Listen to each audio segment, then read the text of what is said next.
Vote পরবর্তী হিংসার ঘটনায় বসিরহাট লোকসভার সন্দেশখালীর বিজেপি কর্মীদের বাড়িতে গিয়ে দেখা করলেন বসিরহাট লোকসভার বিজেপির কনভেনার বিকাশ সিং।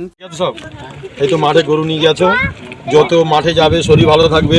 আর এমনি এলাকা ঠিক আছে তো, কোনো হুমকি টুমকি গন্ডগোল ঝুট ঝামেলা নেই তো?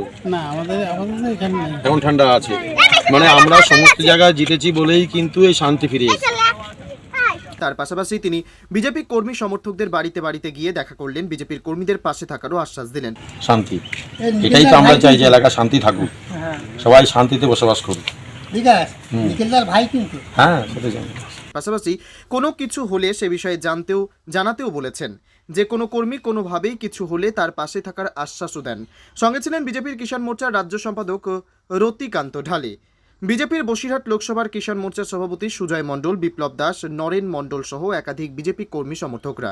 সন্দেশখালী অঞ্চলের ঢোলখালী, টংতলা ও বউ ঠাকুরানী বাজারে বিজেপি কর্মীদের সঙ্গে কথা বললেন বসিরহাট লোকসভার কনভেনার বিজেপির বিকাশ সিং।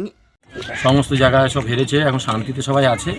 এখানেও আমাদের সন্দেশখালী বাড়ি, থানার কাছে আমরা আছি, আমরা খোঁজ খবর নিচ্ছি যে কোথায় কোথায় কোনো গ্রামে গ্রামে কোনো টিএমসি নেতারা গুন্ডারা কোনো হুমকি টুমকি দিচ্ছে। আমরা সবাই একটাই দাবি আমাদের, যে সবাই যেন শান্তিতে থাকে। হ্যাঁ, শান্তিতে থাকুক। ভোট মিটে গেছে, যাকে খুশি ভোট দিয়েছে মানুষ।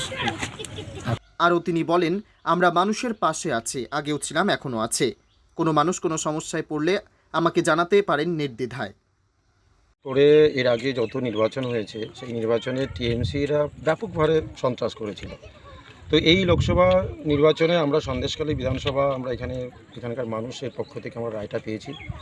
এখানে সন্দেশখালীর প্রত্যেকটা বিধানসভার অঞ্চল সেখানে আমরা জয়লাভ করে আছি।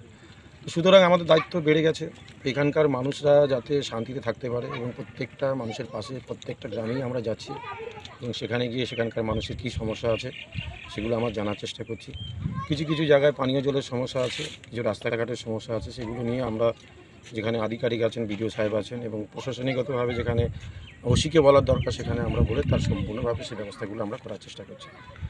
আমরা এটা বোঝাতে চাইছি যে আমরা ভোটের পরে যে অনেক রাজনৈতিক বক্তব্য রেখে যে ভোটের পরে বিজেপি নেতাদের দেখা যায় না, তো সেটা আজকে কিন্তু আমরা এটা দেখিয়ে দিচ্ছি যে আমরা ভোটের পর থেকে লাগাতার গ্রামে গ্রামে কার্যকর্তাদের বাড়িতে যাচ্ছি এবং কর্মীদের পাশে আছি।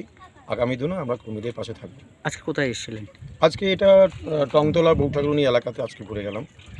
এখানকার মানুষের সমস্যা কিছু আছে, কিছু সমস্যা ছিল, চেষ্টা করবো সেগুলো সমাধান করার। ব্যুরো রিপোর্ট, পিবি বার্তা।